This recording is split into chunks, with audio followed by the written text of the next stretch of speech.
kasih atas waktu yang diberikan kepada saya, Ustaz dan Ustazah. Izinkan saya berbagi penerapan konsep-konsep inti budaya positif yang ada di sekolah.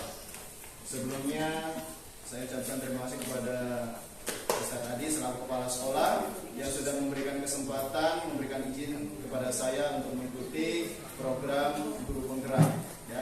Alhamdulillah juga saya sampai tahap modul 1.4. Ya, meskipun ada beberapa tugas yang harus dikerjakan, ya, dengan kita masih dalam kondisi tugas utama atau tugas pokok kita mengajar, dan ini tetap berdampingan seperti itu. Di awal saya sudah melakukan kegiatan kesepakatan dengan kepala sekolah, waktu itu diwakili oleh Ustaz Adi. Sekarang saya akan menampilkan aksi nyata di mana penyampaian diseminasi penerapan konsep inti budaya positif. Ini saya ini kalau nama sudah tidak asing lagi. Kalau untuk calon guru penggerak, saya di angkatan ke-10 dari sekolah kita perwakilan Provinsi Merauke, Papua Selatan, Kabupaten Merauke. Nah, kami ada beberapa guru SD, yaitu hanya 4 guru SD yang satu angkatan. Sisanya SMP dan SMA, SMK. Beliau ini adalah fasilitator saya, Pak Emi Tursali, SPD MPD. Kemudian pengajar praktik yang biasa datang ke sini yaitu Bu Aurelia Toyoya, SPT. Beliau dari SMK Negeri 4 Kumbe. Ya. Di sini saya akan menyampaikan konsep-konsep inti modul budaya positif. Ada 7 yang harus saya sampaikan materinya. Yang pertama, perubahan paradigma belajar. Yang kedua, disiplin positif. Yang ketiga, kebutuhan dasar manusia. Keempat, motivasi perilaku manusia. Posisi kontrol, keyakinan kelas, dan segitiga restitusi. Ya. Sebelum masuk materi, saya ngajak peserta semua untuk berdiri sebentar. Kita rileks.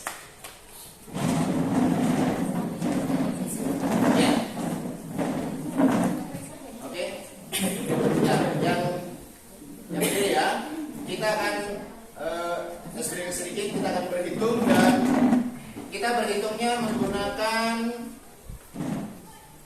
kelipatan, ya. Contohnya kelipatan 2. Berarti kita akan berhitung misalkan 1, 2, 3, terus 4. Nah, 4-nya nanti diganti dengan kita pakai boom. Bisa? Jadi 1, 2, 3, boom. Terus di kelipatan 2. Oke? 5 boom, 7 boom, 8, 9 boom. Ya, 4 saja boom. Enggak toh. 6 boom. Boom. 1, 2, 3 boom, 5 boom, 7 boom, 9 boom, 8. Kelipatan 2. Duanya bisa tetap disebut. Nanti kelipatannya baru. Oke, coba. 3, 1, 2. Nah, 6 kelipatan 2 ya. Bisa dengan boom. Oke. Coba dari Ustazah Ida. 1, 2, 3, boom.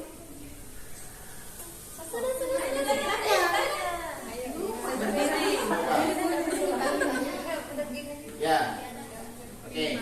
Coba dari Ustazah Arin. 3. Astaga. Berapa ini? 1, Banyak 2, betul ya? 3, boom. 5, 5, Boom. 7, boom. Lanjut. 8. 9. Ini 8 boom. Ini boom, 9 boom. Jadi kita sekali lagi ya. Kita pakai kelipatan 3. Ada kelipatan 3. Berarti kelipatan 3 kan 3. Kita tetap disebut. Nanti 6, 9 tapi diganti dengan boom. Yang ini ya, kita kerja ini ya. Oh, beda saja. 1. Kita bisa di sini. 2, 3, boom. 6, Nah, 6-nya sudah ganti dengan boom. 7, 8, 9. Hei, kamu kalau banyak makan saya makan. Boom. 11, 12. Oh, ini masih. Oke, sekali terakhir ya, sekali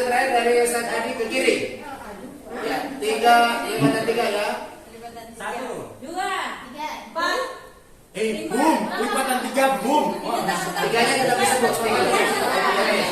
Satu dari Ustaz tadi, 1 dan 3. 1. 2, 4, 5, boom. 7, 8, boom. 10, 11. Boom. Boom. Mohon. Oke, baik. Terima kasih.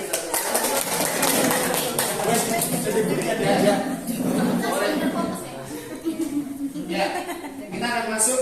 Terima kasih untuk aslinya. Kita akan masuk materi berikutnya. Ya. Di sini ada perubahan paradigma belajar. Ada perbedaan di mana pada zaman kolonial Belanda dan pendidikan paradigma baru.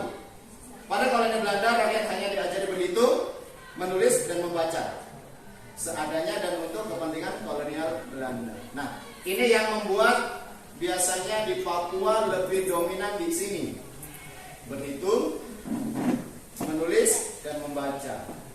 Pada paradigma baru, pendidikan berpusat pada murid untuk mencapai kebahagiaan lahir dan batin setinggi-tingginya.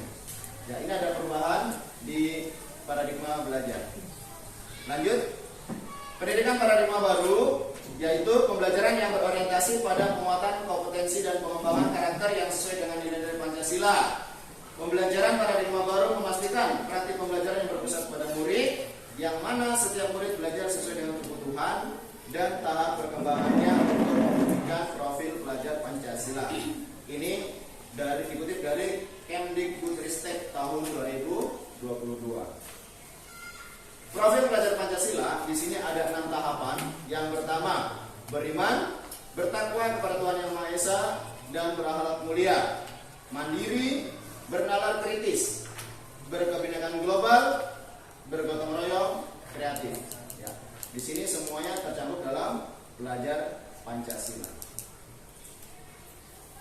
Disiplin positif dalam budaya kita, makna kata disiplin dimaknai sebagai sesuatu yang dilakukan seseorang pada orang lain untuk mendapatkan kepatuhan. Itu yang disebut dengan disiplin.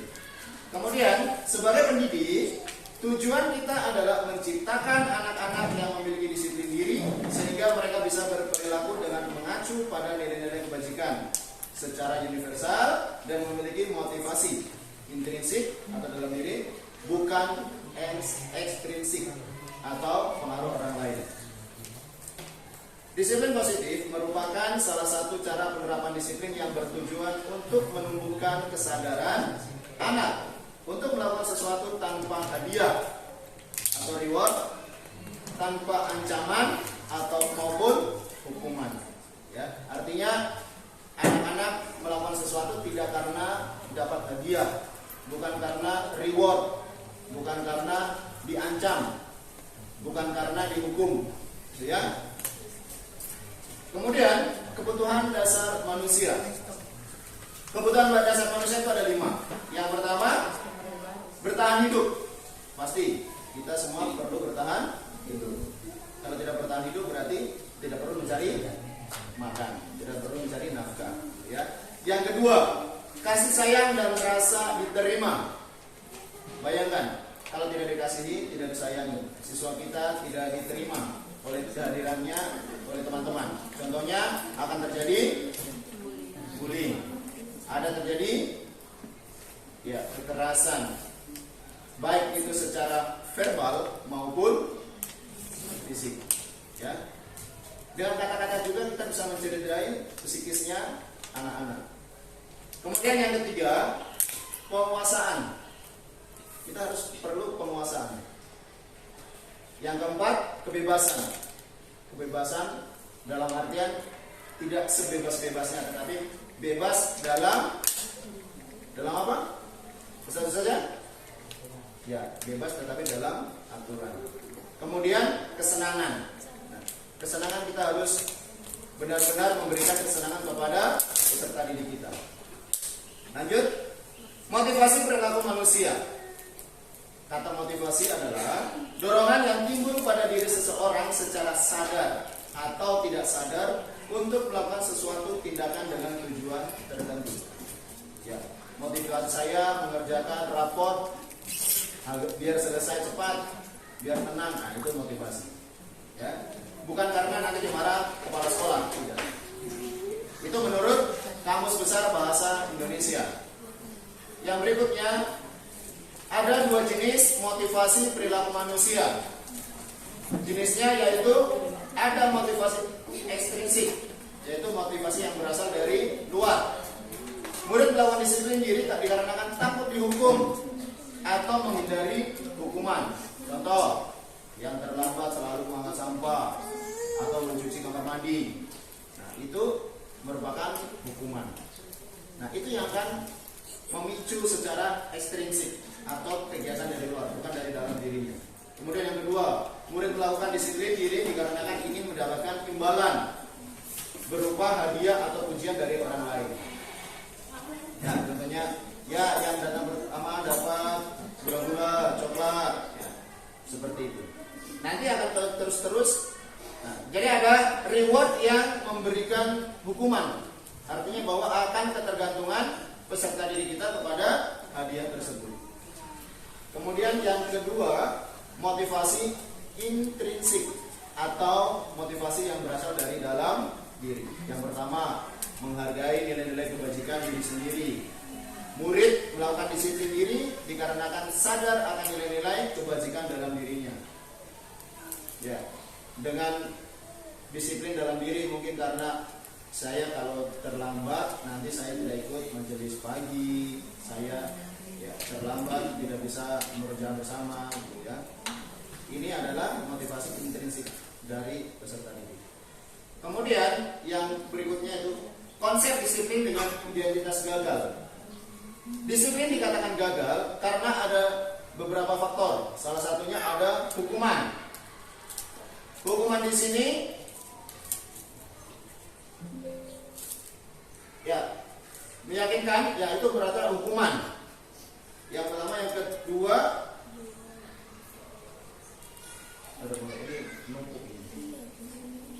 ya kenyamanan, ketidaknyamanan. Ini ada siswa merasa tidak nyaman dengan dirinya. Aduh, saya terlambat kemarin saya dapat misalkan cuci piring, besok saya cuci kamar mandi dan seterusnya, akan terbayang-bayang terus. Sampai di rumah pun dia akan bisa. Gitu. Itu merasa karena ada hukuman. Yang ketiga, memaksa. Dengan hukuman, maka kita akan merasa dipaksa terus untuk mengikuti adanya aturan-aturan. Kemudian murid jadi takut. Takutnya apa? Ya tadi contohnya, itu saya takut kalau saya nanti cuci kamar mandi, atau saya takut nanti dapat suruh berdiri di lapangan. Itu kalau ada hukuman-hukuman. Kemudian murid menyembunyikan kesalahan, artinya sudah mulai takut dihukum sehingga dia tidak mau jujur. Ada mungkin beberapa peserta didik yang menyembunyikan kesalahan.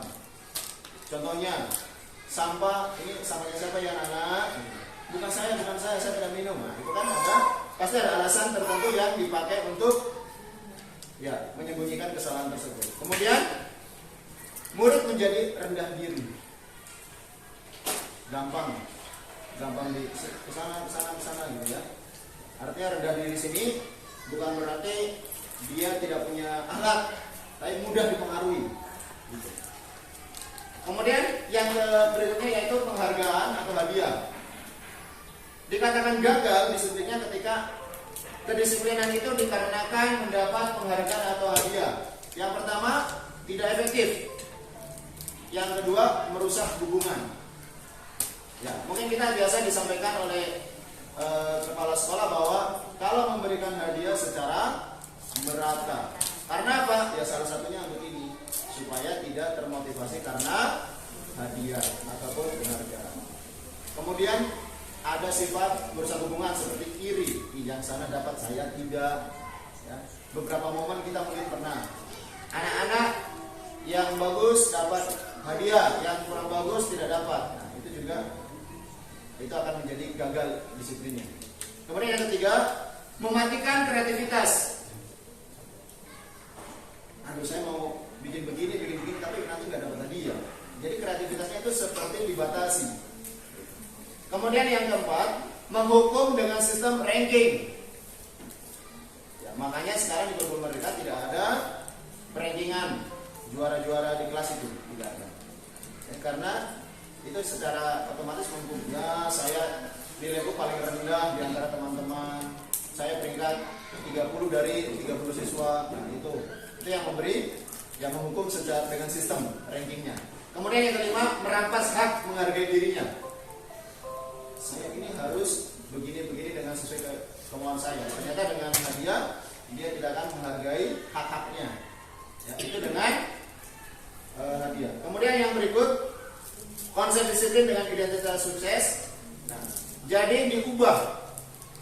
Menurut disiplin positif harus dirubah. Yang tadinya ada hukuman, kita rubah ke konsekuensi.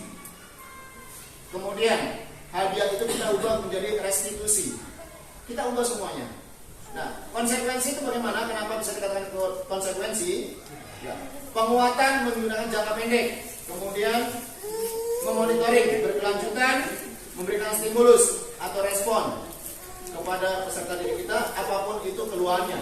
Yang biasa kita disampaikan oleh peserta tadi itu, berikan respon secepat mungkin, sekecil apapun keluhan dari peserta didik kita. Kemudian yang keempat, murid menghormati peraturan. Ya. Nah, yang kelima, kehilangan waktu untuk merenungi kesalahan.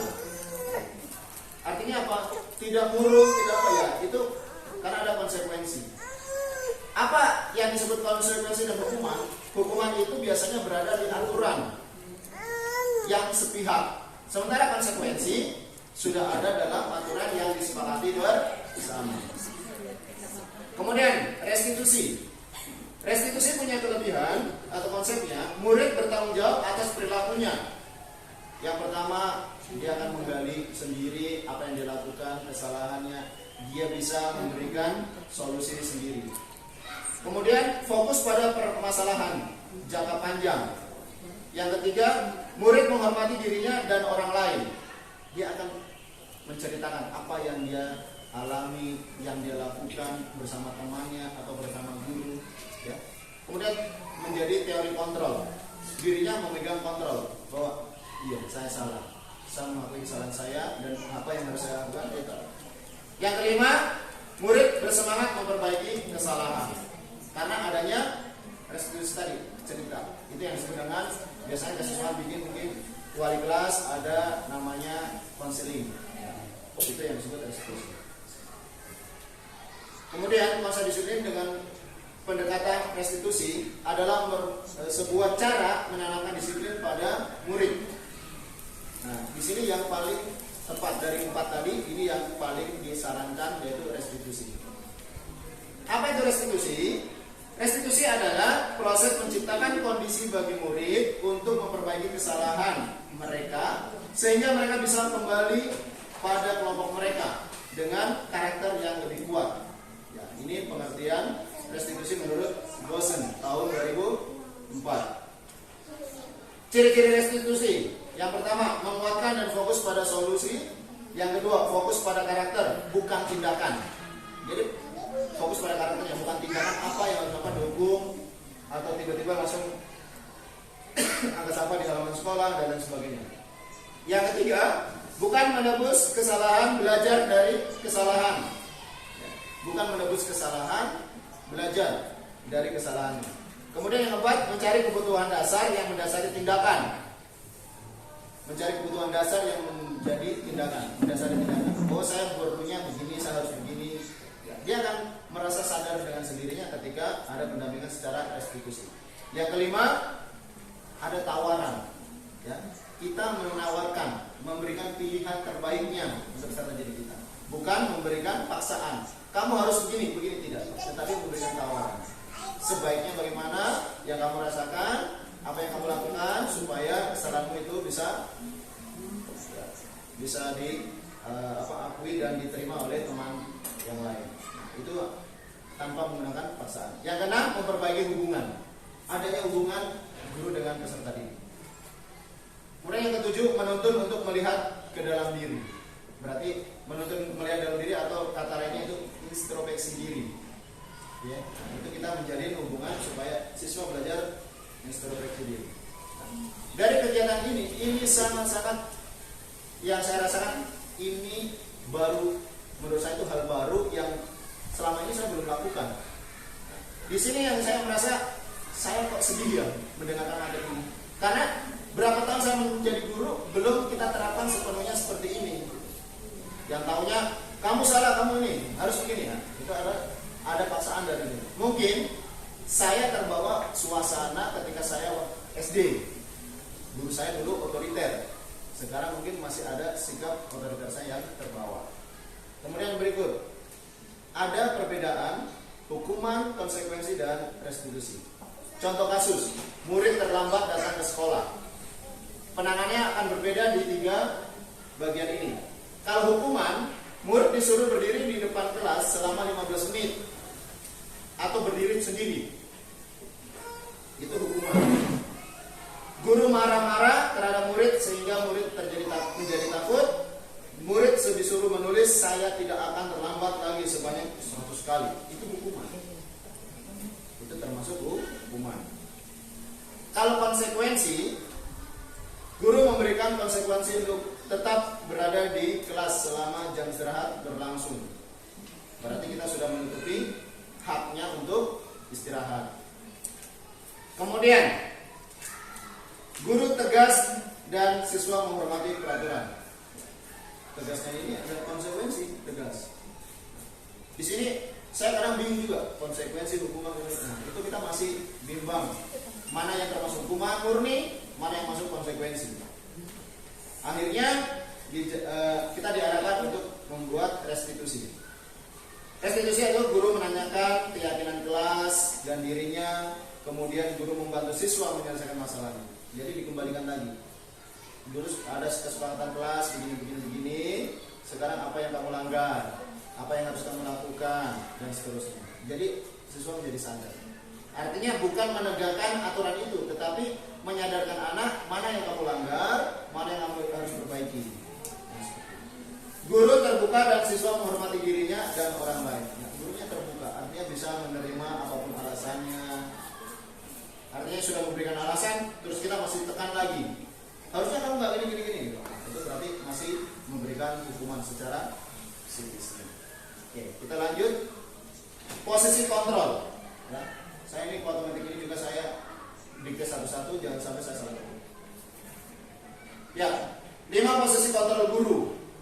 Yang pertama, menghukum, membuat rasa bersalah, menjadi teman, pemantau, atau manajer. Nah, ini ada 5 posisi kontrol kita. Kalau kita lihat dari sini, kita introspeksi diri kita. Kita berada yang di mana? Ya, mungkin sambil memperhatikan, bolehlah saya menanyakan sedikit ya. Ustaz Dwi, posisinya ada di mana? Sebagai penghukum, pembuat rasa bersalah, teman, pemantau, manajer. Yang sebelum saya buka materinya, mungkin saya berada di mana? Artinya memberikan konsep yang mana saya? Saya sebagai apa? Tahun ini lah ajaran ini. Mana? Pemantau, manajer.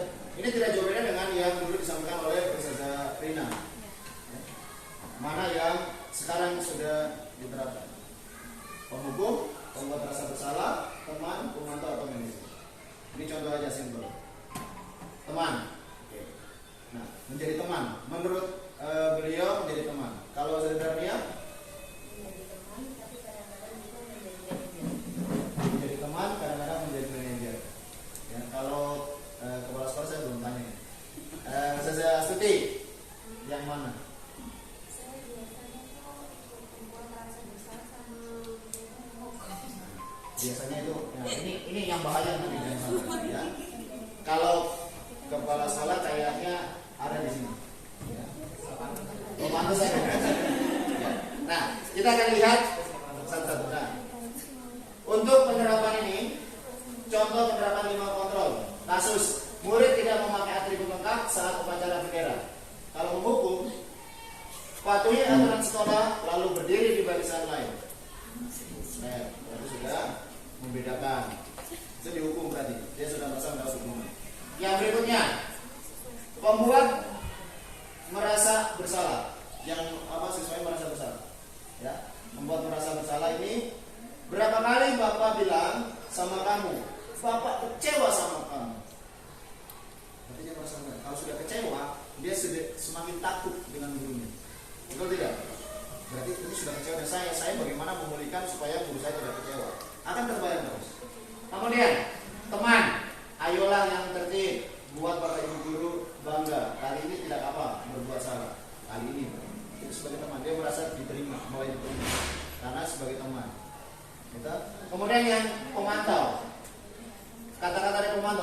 kamu sudah melanggar apa peraturan sekolah kita dan apa konsekuensinya. Dia sudah mulai mengembalikan kepada konsekuensi. Ya, berarti dia sudah mulai lebih diterima lagi. Kemudian manajer, apakah kamu tahu kesalahan kamu? Kira-kira bagaimana cara kamu akan memperbaiki kesalahan kamu? Ini sudah lebih ini. Nah, nanti ya di sini keyakinan kelas. Ini contoh keyakinan kelas yang saya buat di kelas 4A. Ya, ini masih tahun berapa? 2020 di kelas waktu di atas. Nah, keyakinan kelas. Kenapa keyakinan kelas? Kenapa tidak peraturan kelas atau tata tertib kelas? Kenapa keyakinan kelas bukan peraturan kelas atau tata tertib kelas? Nah, kita lihat. Mengapa kita memiliki aturan memakai helm pada saat naik kendaraan bermotor, roda 2 atau motor? Mengapa kita memiliki aturan memakai sabuk pengaman pada saat naik kendaraan roda 4 atau mobil? Ini adalah termasuk dengan aturan tata tertibnya. Berarti ada apa nantinya? Ada akan sanksi atau hukuman. Karena ada satu pihak saja. Kalau kita bisa membuat kesepakatan, yang penting kita aman kan, yang gitu. Nggak pakai helm nggak apa-apa, mungkin seperti itu ya. Kalau ada kesepakatan keyakinannya. Tapi kan ini aturan yang sudah dibuat oleh pemerintah. Nah, ini proses pembuatan keyakinan kelas. Guru bersama murid membuat keyakinan kelas. Nah, ada diskusinya. Ya, ini yang berdiskusi tentang peraturan kelas, kemudian merumuskan tentang peraturan kelasnya, kemudian peraturan menjadi keyakinan kelas, itu dipresentasikan. Kemudian dibuatlah penempelan keyakinan kelas di dalam kelas itu. Nah, ini kesepakatannya, ya, kesepakatan kelas yang dibuat. Nah, ini contoh kesepakatannya. Oke, bagaimana pembentukan keyakinan kelas? Yang pertama lebih abstrak dari peraturan sedikit. Kemudian agar mudah diingat. Ya, aturannya sedikit saja tapi mudah diingat. Gitu. Jangan kalimatnya juga panjang-panjang. Apabila terlambat, contohnya. Kemudian yang berupa pernyataan universal secara menyeluruh. Jangan personal. Bagi misalkan Muslim terlambat cuci motor atau siswa muslimah cuci piring kan, itu kan secara khusus. Nah, tapi artinya universal itu menyeluruh, secara menyeluruh untuk siswa di dalam kelas. Artinya berlaku untuk semua. Oke. Kemudian sesuai dengan kondisi kelas agar mudah diterapkan. Misalkan kelasnya di atas sana, menyapu depan pintu baru di serok. Di sana belum bisa, baru tengah jalan sudah masuk itu pasirnya. Iya kan? Harus disesuaikan dengan ya. Dibuat dalam bentuk positif. Semua warga kelas dilibatkan pada saat pembuatan. Dibuat dengan kalimat positif, artinya menggunakan kalimat-kalimat yang positif. Contoh, dilarang membuang sampah pada tempatnya. Itu dialihkan. Kalimat positifnya bagaimana? Salah. Ya, buanglah sampah pada tempatnya. Ada kalimat-kalimat positif yang kita. Nah, termasuk tiga tahapan segitiga restitusi ini ada segitiganya. Di sini ada 3 ya. Yang ini identifikasi di sini. Kalau di validasi kebutuhan. Ini validasi kebutuhan, kemudian ini menstabilkan identitas, dan kemudian yang ketiga itu menanyakan keyakinan. Nah, itu seputaran itu saja. Di mana di sini menstabilkan identitas, setiap orang pasti pernah melakukan kesalahan. Artinya ini contohnya, si Ratna dengan si Bulan dari misalkan dia lagi berselisih. Misalkan gara-gara roti 1 kemudian marahan. Nah, di sini akan setiap orang pasti pernah melakukan kesalahan. Berarti kita sebagai guru menyebut, nah tadi kamu bikin kesalahan apa hari ini? Bersama teman. Kita akan ingat. Tidak ada. Coba diingat kembali. Mungkin ada. Nah, nanti ketika dia sudah menemukan, oh iya saya tidak berbagi roti misalkan. Terus ditanyakan, kira-kira apa salah dari tidak berbagi itu? Nanti dia jelaskan, kemudian kita juga mengikuti dia. ustazah atau ustaz juga pernah mengalami seperti itu, sama kesalahan yang sama. Terus tidak apa-apa. Nah, habis itu dituntun lagi ke arah berikutnya. Artinya mengalir saja. Jangan langsung menjustis itu salah, tidak boleh. Nah, itu namanya mematikan karakternya. Kemudian validasi tindakan yang salah. Nih, kamu tentu punya alasan mengapa melakukan itu. Nah, ini ditanyakan. Yang tadi tidak pornografis, nah berarti kan ada alasan. Ditanyakan. Setelah ditanyakan, nanti kan dia akan menyampaikan. Karena saya lapar sekali, kalau saya berbagi nanti saya nggak punya. Misalkan ya. Kemudian menanyakan, kamu ingin menjadi orang seperti apa? Maunya seperti apa? Gini. Nah, kalau nggak mau berbagi, kamu bisa nggak mendapat pahala dan segala macam. Nah, itu sudah akan menanyakan keyakinan di sana. Kemudian yang berikut, nah ini contoh penerapan segitiga restitusi. Duduk santai, ya. Ini bukan iklan ya. Ya, di sini, nah, dia kelihatan murung saat dia istirahat, kemudian kita dekati. Ternyata dia merasa tidak diterima oleh temannya. Temannya itu diajak bermain, senggol sedikit dia langsung marah. Nah, dia sebenarnya merenungi apa sih salah saya gitu. Ketika ditanya, oh ternyata apa yang dia lakukan itu nggak mau diterima oleh temannya, sehingga dia murung, merasa bersalah, terus kan tanyakan kembali alasannya. Kemudian ini juga contoh pendampingannya, ya. Jadi pendampingannya diusahakan santai dan tidak ada teman di sekitarnya. Artinya bahwa restitusi itu menyampaikan jangan ada teman di sekitarnya, karena itu sama saja kita menghakimi di depan teman-teman sendiri. Nah, ini menyampaikan dari satu pintu supaya teman yang lain tidak dengar.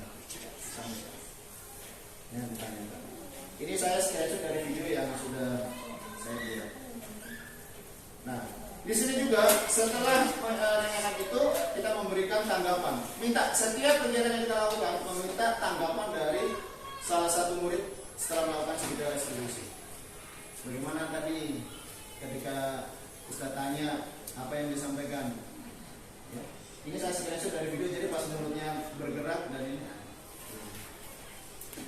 Ya, ini adalah tanggapan dari murid setelah melakukan. Ini contoh kemarin saya diminta 2 siswa, saya melakukan kepada 2 siswa tersebut. Nah, tujuan mulia dari penerapan disiplin positif adalah agar terbentuk murid-murid yang berkarakter, berdisiplin, santun, jujur, peduli, bertanggung jawab, dan merupakan pembelajar sepanjang hayat sesuai dengan standar kompetensi lulusan yang diharapkan, atau dalam hal ini standar nasional pendidikan. Ya. Disiplin positif dibiasakan di sini membersihkan, kemudian ada kebutuhan, ya, kebutuhan manusia. Di sini kebutuhan salah satunya makan, perlu bertahan hidup. Kemudian ini kreativitas, ya. Ini yang baru dibikin untuk bisa tampil. Terima kasih Bapak dan Ibu Berhebat atau Ustadz Ustazah. Mudah-mudahan sedikit materi ini bagian kecil dari modul yang saya pelajari. Satu modul ada modul 1 ada 4 modul. Ini 1.4 yang saya sampaikan. Berarti sekarang baru modul 2 dan sampai saya nggak usah cerita nanti yang baru mulai nanti. Baik, terima kasih Ustadz Ustazah atas perhatiannya. Mudah-mudahan apa yang saya sampaikan bermanfaat bagi diri saya dan bisa berbagi untuk peserta sekalian. Terima kasih. Wassalamualaikum warahmatullahi wabarakatuh. Waalaikumsalam warahmatullahi wabarakatuh. Ya, sebelum saya kembalikan ke kepala sekolah, ini masih masuk dengan rangkaian kegiatan saya. Saya minta refleksi dari teman-teman. Yang pertama dari guru kelas, mungkin dari fase ya, fase A, fase B, fase C, kemudian nanti diwakili oleh bidang studi terkait dengan budaya. Ya, fase A, silakan. Ya, seserahnya silakan. Terima kasih untuk waktunya kepada saya. Assalamualaikum warahmatullahi wabarakatuh. Jadi yang saya dapatkan dari penyampaian Ustaz Nana adalah, jadi sebagai pendidik kita tidak boleh menghukum siswa, kita tidak boleh membuat siswa merasa bersalah. Jadi kita harus sebagai teman, sebagai teman dalam hal tersebut. Itu saja, Ustaz. Baik, terima kasih. Ya, mungkin dari fase B, antara Ustaz Salma atau ya, silakan. Ya, Ustaz Salma, silakan.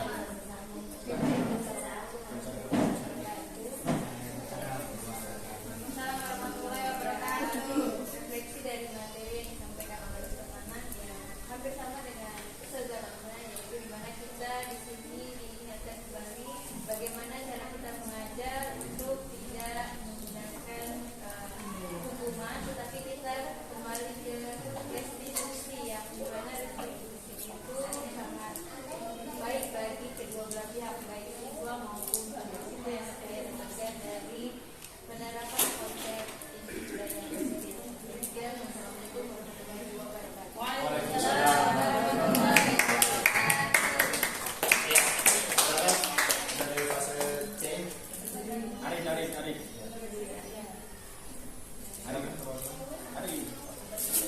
Ya. Arif, silakan. Arif, bagi tadi. Waalaikumsalam.